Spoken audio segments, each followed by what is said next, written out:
আমরা ফুলকপি আলুর কষা করব। প্রথমে আমরা চিংড়ি মাছটা ভেজে নেব। আমরা এবার ফুলকপিটা ভেজে নেব। দিদি ভাই কপিটা লাল লাল করে ভেজে নেব, নিয়ে তুলে নেব। এবার আমরা আলুটা ভেজে নেব। আমাদের এবার আলুটা ভাজা হয়ে গেছে।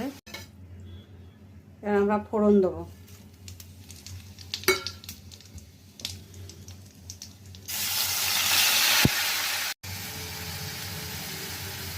আদা টমেটো পেঁয়াজের পেস্টটা দিয়ে একটু নাড়বো। নুন লঙ্কা হলুদ দিয়ে দিলাম। আমরা এবার একটু আলু দিয়ে কষবো। আমরা এবার একটু কপি দিয়ে কষে নেব।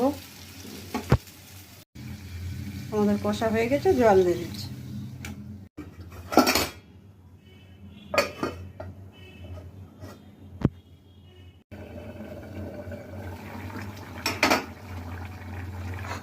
এবার আমরা চিংড়িটা দিয়ে দেবো।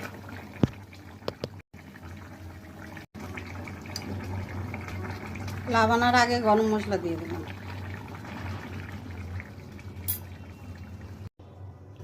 দিদিভাই আমাদের রান্নাটা যদি ভালো লেগে থাকে একটা লাইক দিয়ে দিও।